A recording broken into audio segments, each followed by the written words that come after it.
Ubwo tuvuge noneho ko Leta Zunze Ubumwe za Amerika zongeye gufungura paje yo kwibasira ingabo z'u Rwanda. Hanyuma se ingabo z'u Rwanda nizo zigiye gutuma amahoro muri Kongo ataboneka nk'uko koko Leta Zunze Ubumwe za Amerika zibivuze. Harashize iminsi Leta Zunze Ubumwe za Amerika zifashe icyemezo cyo gufatira u Rwanda ibihano bitoroshye bijyanye n'uko Amerika ishinja u Rwanda gukomeza kugiringa ku butaka bwa Repubulika ya Kongo rwanze gukuraho ingabo zarwo. Nyuma y'amagambo Perezida Paul Kagame yaganiriye na Jeune Afrique muri cya kiganiro cyo mu minsi ishize, aho Perezida Paul Kagame yagaragaje neza yuko u Rwanda atari agafuka imvugo rimwe rutazigera na rimwe rwemera kuba insina ngufi ikandagirwaho buri wese akaza agaca yikoma, ndetse akavuga yuko niba hari ikibazo ku mipaka y'u Rwanda, u Rwanda ruzakomeza gucunga umutekano kuri iyi mipaka y'igihugu cy'u Rwanda. Boom, ibintu bihinduye isura. Leta Zunze Ubumwe za Amerika zongeye gutunga agatoki igihugu cy'u Rwanda. Utiki ibintu bihinduye isura koko. Nta muntu numwe wari utegereje ibisa nk'ibi ngibi, ariko Leta Zunze Ubumwe za Amerika zongeye gutangaza yuko zigiye kuza zikibasira bikomeye igihugu cy'u Rwanda, bagishinja kugira uruhare mu makimbirane akomeje kuri ubutaka bwa Repubulika ya Kongo. Tubyinjiyemo ngo tubyanarize, tumenye ngo ni ibiki biri kuvugwa, ducukumbuye tujya mu ndiba nyirizina y'ibiri kuvugwa. Ni ibiki rero? U Rwanda rukomeje guhungabanya amahoro muri Kongo. Leta Zunze Ubumwe za Amerika zibivuze, ntituraje kubyumve, ariko ikibazo kibazwa niki? Ese koko ingabo z'u Rwanda ziri muri Kongo? Intambara yanze guhagarara, niko bamwe bari kubivuga. Hanyuma si ibyo gusa, Trump we ngo yabashaka kwinjira muri intambara mu buryo bumwe cyangwa se ubundi. Ibi ngibi ndaza kuguha ibihamya bigaragaza uburyo Donald Trump ashaka kwinjira muri aya matati. Byinshi tugiye kuganiraho muri uyu mwanya. Utabana natwe niryo kosa rya mbere waba ufite, ariko kandi si kosa gusa, ahubwo ni igihombo. Reka rero buri munsi tujye tubana nk'ibisanzwe, turebere hamwe ibivugwa. Gusa mbere yuko tubicukumbura neza, hari ibintu bine ngira ngo utekereze neza. Turaza no kubonera icyarimwe ku musozo umwanzuro wabyo. Intambara muri Burasirazuba bwa Kongo irakomeje. Nyamara mukomeza kwayo, uwitwa General Kayumba Nyamwasa ndetse na Evariste Ndayishimiye, Tshisekedi Tshilombo na Jean-Luc Habyarimana mu mupango wo gutera igihugu cy'u Rwanda. Wumvishe ibyo abasore ba P5 babonetse muri Kivu Amajyepfo bashaka kuzamuka baturutse hafi ya Minembwe ngo bazamuke bakomeze inzira ibageza Sange, bakubitane na M23 muri kwitsinda, bakomeze batakenga igihugu cy'u Rwanda. Byaravuzwe. Si ibyo gusa ariko, wigeze wumva se nanone deal Kinshasa ifite yo gutera Goma, ariko isunika ngo na FDLR, bavuga ko ari kwamagana FDLR, bamara gufata Goma maze ubundi bagashora FDLR ku gihugu cy'u Rwanda, bahinduriye izina yewe na umuhungu wa Habyarimana Jean-Luc. Uwo mupango uburyo wapanzwemo ni uburyo ngo bukomeye cyane, babona ko babashyikiye Leta Zunze Ubumwe za Amerika, dore ko cyane Leta Zunze Ubumwe za Amerika zangije gushyigikirana ku gihugu cy'u Rwanda. Igihano gikomeye, ibihano bitoroshye, cyetse byoroheje ariko ni ibihano bikomeye, bibuza inshuti Leta Zunze Ubumwe za Amerika gukorana n'igihugu cy'u Rwanda. Mwabonye byavuyemo aho na European Union yatangiye kugenda yivugishwa ko itazakorana n'igihugu cy'u Rwanda mu bijyanye no gukomeza guhangana n'ibyo byo muri Mozambique. Waretse byose ngaza nkabyinjiramo nkakubwira icyo Amerika yatangaje, impamvu yabyo, ndetse impamvu u Rwanda rukomeje kwidefanda rugaragaza neza ko ruhagaze nta muntu waruvana mu byimbo. Ngo ikaze ngo tujyane ku musozo, kimwe ku kindi kubiri kuvugwa. Mwese ndabaye ikaze nk'ibisanzwe.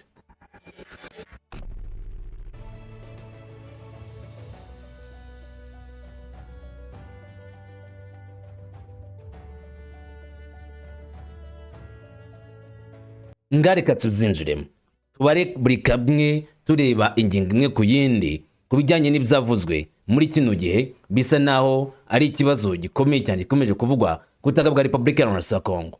U Rwanda barushinje kugira uruhare ku butaka bwa Repubulika ya Kongo maze by'intambara. Reka manze nkubwire amwe mateka mfata mu segonda 20.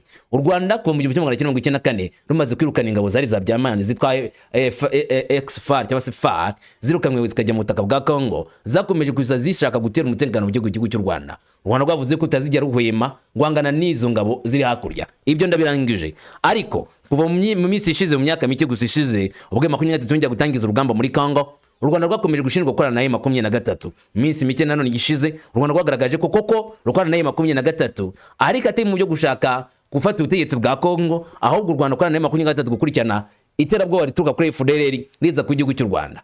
Ikindi kandi u Rwanda rwashyigikiye M23 bwo kurengera abakongomani b'abatutsi bakomeje kwibasirwa na leta ya Kongo. Ni itangazo yashyizwe hanze na ambasaderi w'u Rwanda muri Leta Zunze Ubumwe za Amerika.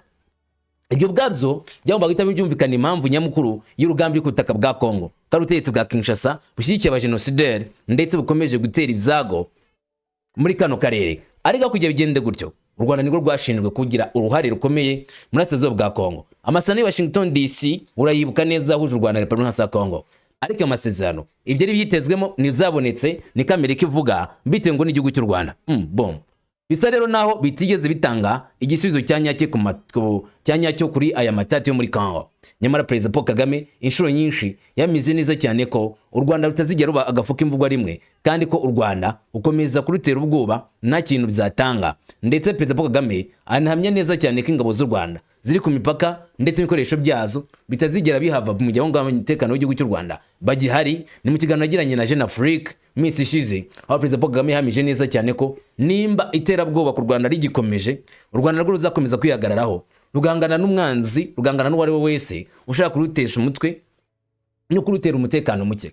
Aho ngaho Perezida Paul Kagame yahamije ko u Rwanda rwihagazeho kandi uzakomeza kwihagararaho. Nyamara Leta z'Ubumwe za Amerika zimaze iminsi zigaragaje ko ziteguye ko muri Kongo amakimbirane agomba kurangira. Nyemera gato nkubwira ibintu bitatu. Icya mbere, Leta z'Ubumwe za Amerika zasinyanye na Kongo amasezerano y'ubufatanye mu by'ubukungu. Nivuga amasezerano y'ubufatanye mu by'ubukungu, wumva ibijyanye n'amabuye y'agaciro, aho Leta z'Ubumwe za Amerika zemerewe na Kongo kuzana ibigo byabo bicukura amabuye y'agaciro ku butaka bwa Repubulika ya Kongo, maze bagacukura amabuye y'agaciro ubwoko butandukanye, by'umwihariko Coltan na Cobalt, bagomba kujyana iwabo kugira ngo bakoreshe ibikoresho by'ikoranabuhanga cyane cyane nka za battery. Ariko si ibyo gusa, Leta z'Ubumwe za Amerika na Kongo basinye amasezerano y'amahoro agena imikoranire hagati y'igisirikare cya Kongo n'igisirikare cya Leta z'Ubumwe za Amerika, aho Amerika igomba kuzajya itanga umusada ku gisirikare cya Repubulika ya Kongo. Byaratangiye, ntago bizatangira. Batangiye mu myitozo kubaha ibikoresho, ndetse mu minsi ishize hagaragaye bimwe mu bikoresho bidasanzwe bya Leta ya Kongo bivuga ko byatutse kuri Leta z'Ubumwe za Amerika. Ibyo bikoresho kabirimo za missile ushobora kurasa hejuru metero 70 uturutse aho birasiye, abandi bakavuga ko ari hagati ya metero 70 n'120. Ivyo nzagira umwanya wo gusobanura mbikwereka kamwe ku kandi. Niyo mpamvu usabwa gukanda subscribe. Nkomeje ku rundi ruhande rero, uyu munsi tariki 17 z'ukwezi kwa kane, uyu mugore mubona ufite mikoro y'umutuku yitwa Hariana Veras Victoria. Uyu ni umunyamakuru kazi ko ufite inkomoko muri Angola ariko muri Leta z'Ubumwe za Amerika. Yabaje Donald Trump ivyo avuga ku gihugu cy'u Rwanda gikomeje kurenga ku masezerano y'amahoro ndetse no kwanga kuvana ingabo zarwo ku butaka bwa Repubulika ya Kongo. Reka twumve amagambo ya Hariana yabajije Donald Trump nibyo yashyize kuri X. Nkuko mubibona, iyi ni konti ya X ya Hariana Veras. Yavuze ko yavuganye na Perezida Trump ndetse n'ibyo Trump yamushubije, ariko yifashishije nanone video yashyizwe hanze na Jeune Afrique igaragaza Perezida Paul Kagame abazwa n'igisubizo yatanze. Nanjye ndagira gutya, nimba ntibeshye, u Rwanda rwasabwe kuvana ingabo zarwo muri Kongo,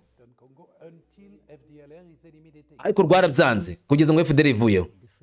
Ibyo byose twita ingamba z'ubwirinzi, byaba bivuze ingabo cyangwa se ikindi cyo cyose tubyita ingamba z'ubwirinzi. Perezida Trump urakoze, mwashyize abantu ku gihugu cy'u Rwanda kubera ko rurenga ku masezerano ya Washington, ariko Perezida Kagame yavuze ko atazavana ingabo ze muri Kongo, ngo ingabo zizakomeza kuba muri Kongo. Niki mubivugaho? Twikubiraho cyane kandi bafite ibintu bikomeye cyane.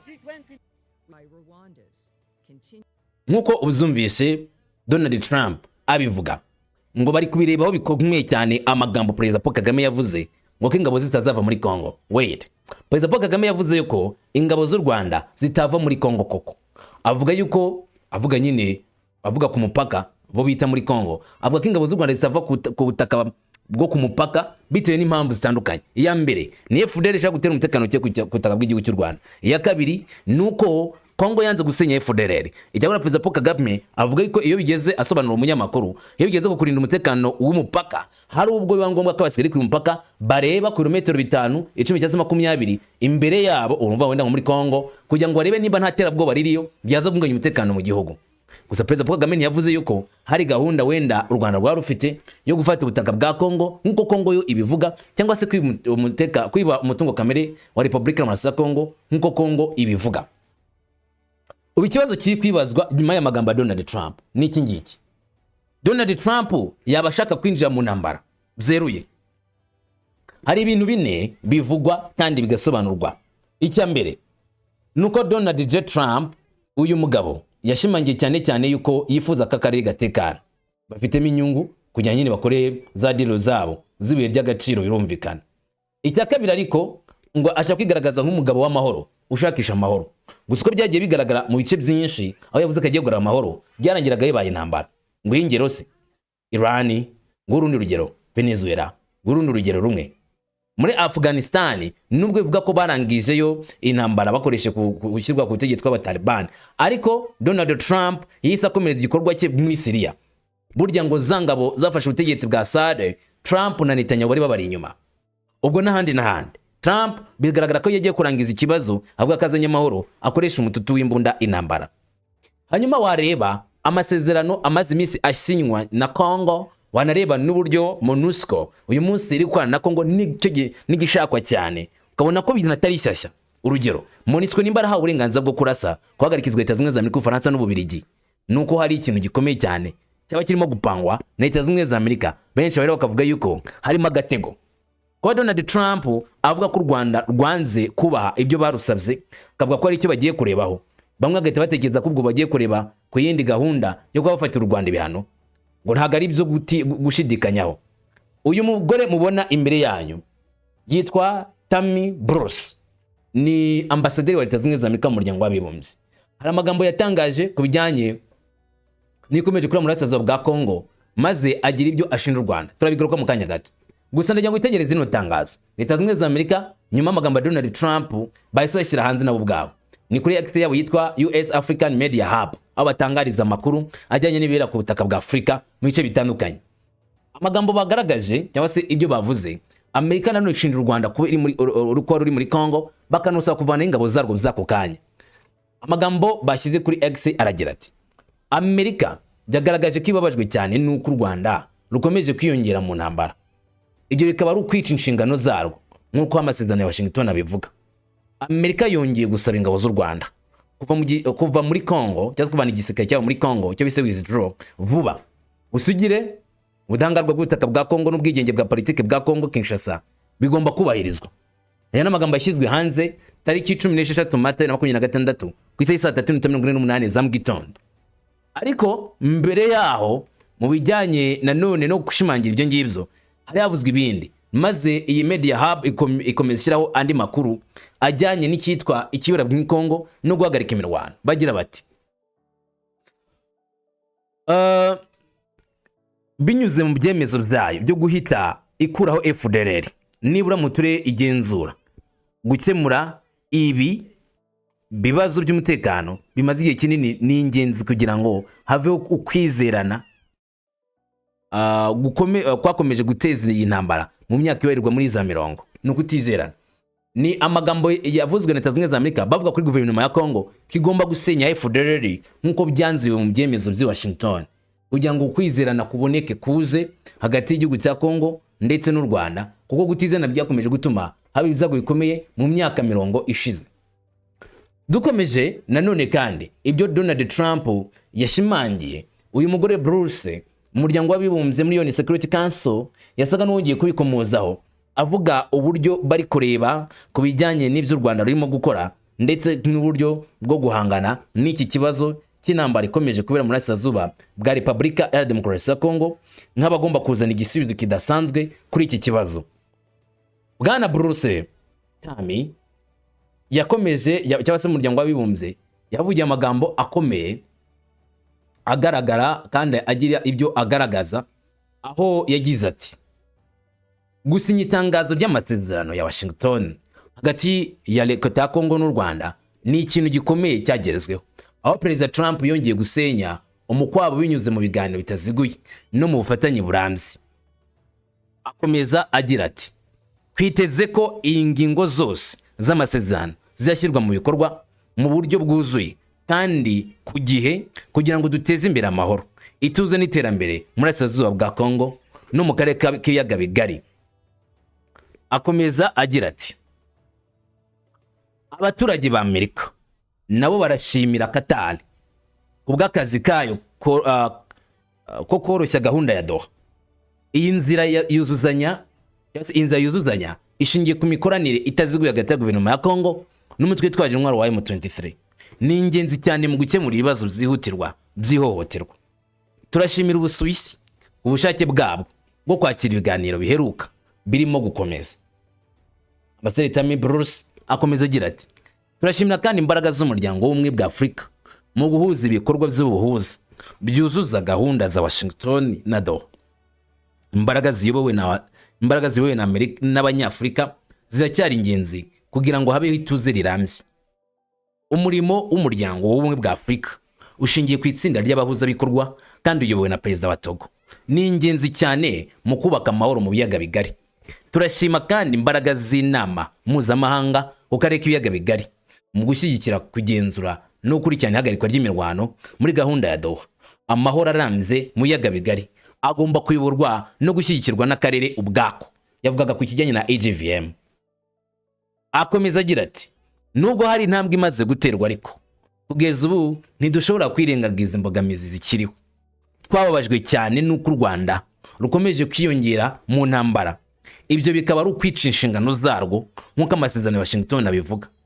Turasubiramo gusaba ingabo z'u Rwanda kuvana ingabo zabo muri Kongo vuba.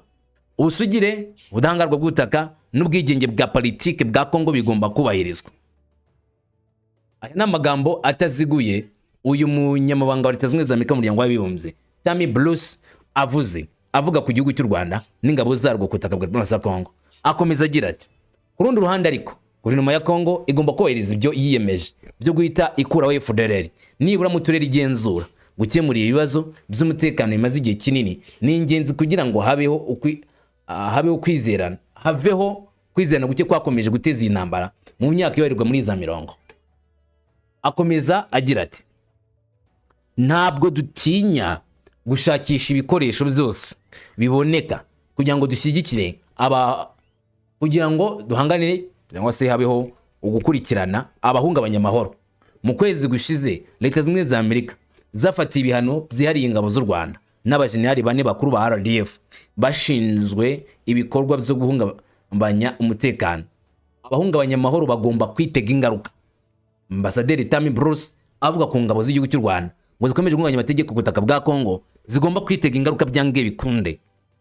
Ati, nk'umufatanyabikorwa wiyemeje mu guteza imbere umutekano n'iterambere ry'ibiyaga bigari, abaturage ba Amerika bakomeje kwibanda ku ntego imwe ari y'amahoro arambye. Tuzakomeza gukurikirana iterambere ry'akarere twitonze cyane. Murakoze. Aya magambo akijya hanze, benshi babonye ko Leta Zunze Ubumwe za Amerika noneho zipanuye intambara ku buryo bweruye cyangwa se zitangiye kwataka u Rwanda mu buryo bwa nyabwo, barushinja ko ari rwo gutuma amahoro muri Kongo ataboneka. Ikindi kandi bakagaragaza uruhande rwabo n'uburyo biteguye kwinjira muri kino kibazo ndetse n'igisubizo bitega kuzana muri aya matati, muri aya makimbirane. Noneho bikaba bivuze yuko hari gahunda ihambaye bumva yuko bageraho ku bufatanye cyangwa se bo bwabo bakoresheje imbaraga.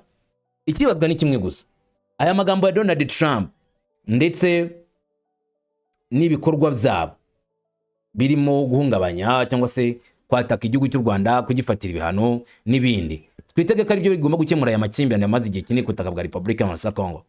Nimba Donald Trump avuze ngo tugiye gukoresha imbaraga zose dufite, tugiye gukoresha ubushobozi bwose dufite duhangane n'igihugu cy'u Rwanda gikomeje guhungabanya umutekano ku butaka bwa Kongo, twitege koko icyo gisubizo kigiye kuza ari better, ari igisubizo gishaririye ku gihugu cy'u Rwanda. Nkuko yivuze ati, twatangije gahunda ziremereye zo guhangana n'igihugu cy'u Rwanda. Ese kuba Madame Tammy Bruce yavuze ari amagambo imbere y'umuryango w'abibumbye kavuga ko u Rwanda rwabatengushye ariko barusa kubahiriza amasezerano ya Washington kuvana ingabo zarwo ku butaka bwa Kongo, twakitega ko ari cyo gisubizo cyari gikenewe kugira amakimbirane yo muri Kongo arangire? Uko uzumva unyereke muri comment. Gusa ikiriho cyo ni kimwe gusa, iminsi uko bucya bukira ibihatse byinshi kandi izatubwira byinshi. Izatubwira ikiriho, izatubwira ikizakorwa, izanatubwira uburyo intambara izarangira. Ngewe ndahari kugira ngo nzakubwira ibyagezweho, nawe ujye ukomeza kwana natwe buri munsi. Amahoro, imigisha n'amahirwe nibyo nkwifurije kandi nti sinamu shalom.